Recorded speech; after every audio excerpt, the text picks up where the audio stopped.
Hello, welcome back to Greenhill Junction. It's been another long while since I put a video up. This project should have taken a lot less time, however, my back has been playing up all year, and despite me thinking I'm young, fit and healthy, it's proved to me that I'm not. And I designed this layout with a crawl under space, which I've not been able to crawl under until recently. So there's been quite a delay in getting this small scene done, but this video will show how we got from the bare, not even scene, we got from nothing to this, running along the back towards the viaduct. So yeah, I'll take you back to a good few months ago when I started this project, and you can see how I got on. Hello, welcome back to Greenhill Junction. So back in this corner where the last sort of construction video was, when I completed this bit. We're going to be working on the back bit now. So finally got the back scenes just about in. I'll show you the disaster that they were before we get into anything else. So thankfully you can't see a lot of the bubbles and bumps and everything that I managed to get putting these on or sticking them on. This board here, no matter what I do with it, will not line up, so I'm currently sticking some cork and wood together to put behind there and bring that forward. And even when I do that, there's still going to be a gap, because no matter what I did, it just did not want, I could hold it. I even clamped it to the other board, and then I put the screws in and it pulled it the other way. So to be quite honest, I was about to set the back scenes on fire, so I just settled for that. We've got a nice summer-autumn contrast going on there, and I did wonder how I managed to get away with that before, and it's because I think the join is either there, so hidden by a hill and some trees, or maybe even down there where a craftily placed tree is, making it look not too bad. So yeah, gonna just have to live with that, I think. Board I cut for in there is of course too short, so I need to cut another board and just put the bracing on and then put the picture on. Thankfully over here is not going to matter too much, because the scene I'm thinking of building is going to have like low relief but high buildings, so it should cover most of that. So it'll essentially cover up all my mistakes, he says. This board, it just, again, won't go close to the other board. It appears that something is off, whether it's, I've cut and fitted that board squint, that board's square, so I don't know if there's something going on with the frame that's squint, but I just can't get rid of that gap. So I am just about to staple on a bit of dark card to stop the light coming through. And thankfully, one thing you can't see too much until I show you is I managed to rip it when I was putting it on, so I just stuck that back down. And of course it's in a very noticeable place. It couldn't be over there where it's going to get covered. Anyway, moving on. So figured out that I can get this bridge side quite close to this track because there's not much of a curve there. So what I'm going to do is I'm pretty much going to draw a line there and then jigsaw along, and that'll give me space to put in a decent pillar that side as well. What's going to happen here, I'm not entirely sure, because there's not a lot of space there, so that, well, there's basically not enough space for an embankment. And if I put a wall on there, and have a wall running from what will be a pillar there along to there, I'm thinking it's going to look a little bit daft not having a wall there. So yeah, I'll think about that one, and then build a retaining wall from that pillar that comes along there and meets the back scene somewhere. I have a bit of MDF to put in the corner to raise that bit, kind of between the back scenes and that, and I'll be able to line it up against that and get a rough square, because I know that's not going to be square and that's not going to be square, so get a rough size, and then I'll be able to basically scroll with a pencil that curve on it and then cut it out, and it should fit in there. But the main focus is to get this kind of area from the red bridge, that bridge side obviously, and then the retaining wall in and see where we go for there. I also need to finally secure that because that's loose. And I don't know if I'm going to put a wall on the other side, because as I said in the other video, you can't, on the right hand side there, you can't see that internal wall. And if I bring the camera away over here and then lower it down, like all the way down, that's as far down as it can go. Oops, sorry. And yeah, like now the phone's in the way of where the retaining wall will be, and if I move it over there, it's in the way of the train. So I really doubt I'll be doing any filming down there, so I might actually not put a wall in, because to be honest, it's going to save me a problem. Right, dodgy fit. Oh, that was all in focus. There we go. Aye, so let's get on with bridge side, retaining walls, and generally tidying up and finishing that area behind there. And then we'll see where we go in this video and see how far we get. Alright, so back in a bit. Right, welcome back. Right after much, I'm not even going to say like engineering, cowboying, the other side of the bridge is at least in place. Doesn't actually look too bad, even though it's off centre from, or offline for these angles over here. You know what, actually, it looks alright. Yeah, but phenomenal amount of cowboying. I am quite happy to admit when things go wrong and I've got to just do whatever I can. So quite a bit of this got chopped away with the jigsaw to get it in, because this pillar was interfering with anything running on that track. And even with that, the pillar looks okay where it is, you know, they both look the same, looks great. And then if I bring it out, yeah, it's had to have a severe shave to make sure things get past. And even then, it's got, you might just be able to see a little nick. I've had to cut extra there, and then that's got to sit in there, and it's going to have to be glued right in there so that stuff can pass on that track.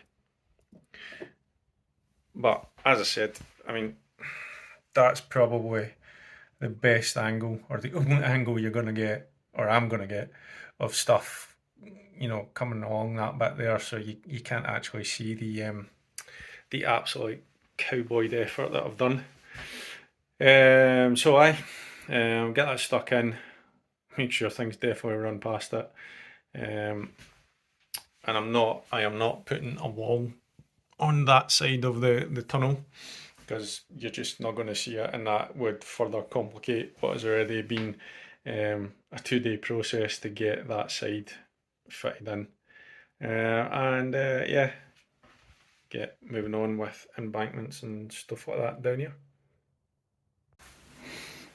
Alright, welcome back. So that's the far side of the bridge now stuck in place. Something pretty decent, I'd say. Absolutely no evidence of the cowboying. Just to show you down here, because it's, well, quite, you can't really see too much perhaps. If I find my sets, my square 2.6. So I managed to save myself a bit of hassle, because I put in that pillar incredibly squint. So the tracks are level. Oops. And the pillar is not. which actually helps me out, because it gives more space for stuff to pass. So hey ho. What I've decided to do on the gap there is I'm going to put a kind of wing wally thing in, which is this. All I've done is cut a sort of strange triangle out of the grey board, just one board thick, fully covered on that side, because that side will be seen. Some scraps on that side just to cover up the bit that might be seen once the scenery's in, and that is just going to sit. Oh, sorry. That's just going to sit in there like that, and sorry, this is really difficult filming that. I went for the wing wall because I thought it looked better. It would be a better join between the viaduct and the upper level, and that will all be filled in just with some sort of steepy embankment thing And the other thing is, it'll give me an opportunity to sort of connect up what is the edge of the river scene and the upper level as well. So if I have some sort of embankment bushy thing going on in there.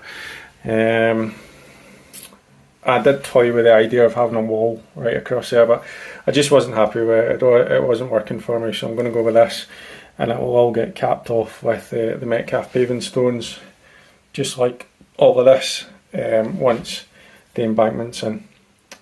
So progress has been made, and so I'm going to move over to the wall on the other side, connecting the far pillar up to the back scene.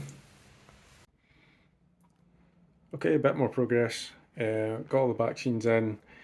Yeah, again, had an absolute nightmare with them. I'm glad it's all done, but this board has decided to bend inwards, so at some point I'll get a wee bit of wood and just fix that so they stay together, but that's a problem for another day.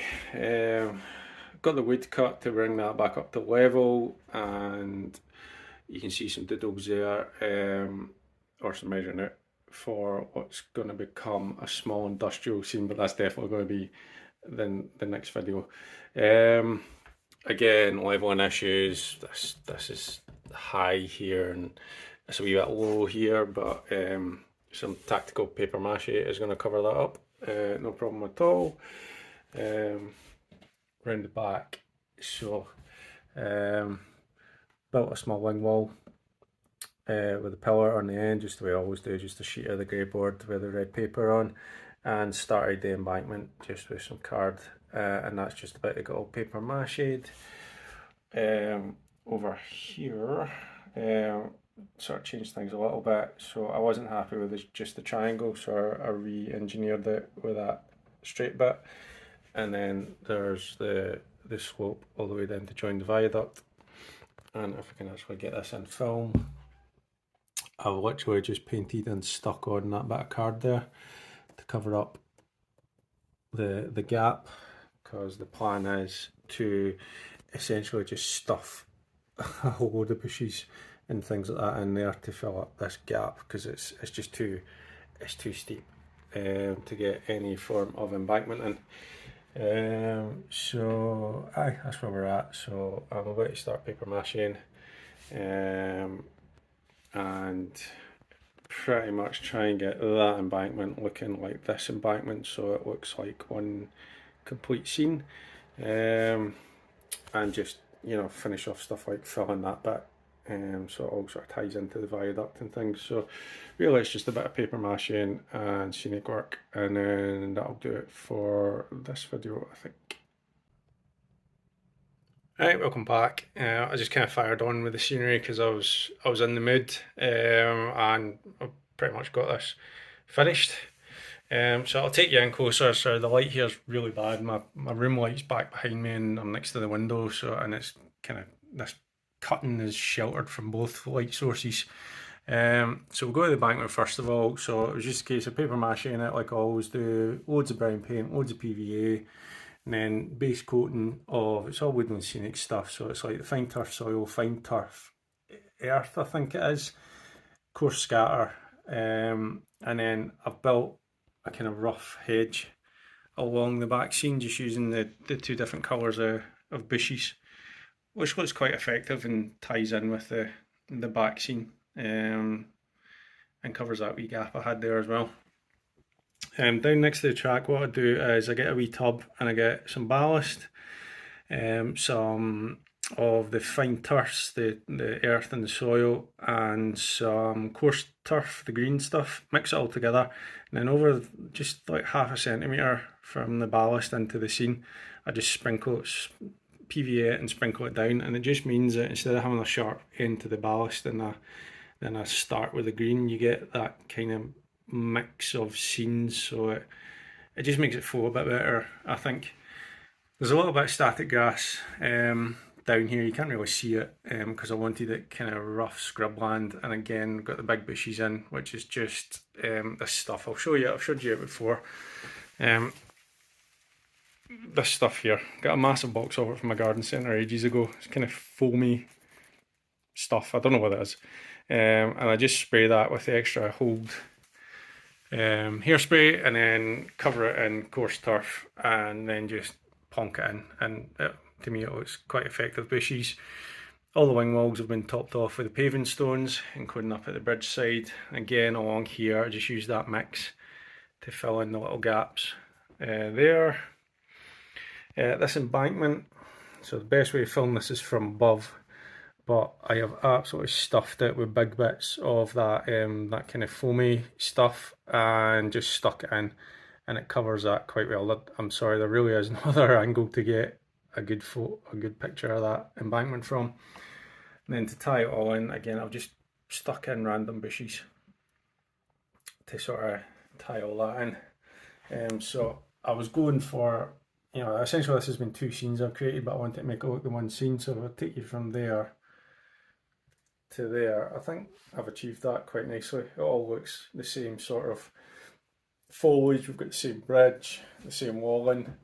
So it does, to me, look quite effective, but you can let me know what you think.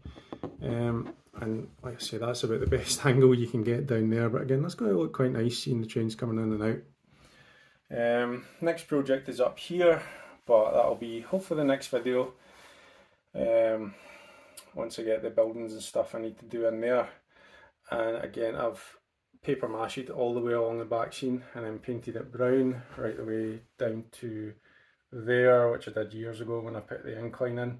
So the idea is that that sort of scrubland will continue obviously all the way up and join on with that, and then yeah, we can get that done. But that's all going to be next video probably. I don't want to start that until I know exactly what's happening over here, so I've just put in a very rough edge there which can always get taken up if it needs to, and we'll see what we can do about continuing along the side of the upper level to kind of complete that and actually work from the back to front for my change. But yeah, that's just finally done. Pretty pleased with it. The amount of cowboying, I have to admit, has been ridiculous, but I've got away with it or covered it up, either or. But you know, I like showing that everything's not perfect, that there's got to be compromises, there's got to be engineering solutions. But at the end of the day, you know, if I hadn't told you about it and said everything's awesome, you wouldn't know any different, and I suppose that's part of the magic of modelling. But let me know what you think. I'll chuck in a few run sessions just at the end, or a few trains running by even just at the end. But let me know what you think in the comments. Like and share the video. Subscribe to my channel for future updates, and we'll hopefully get on with a wee bit more building. So thanks very much for watching, and speak to you again soon.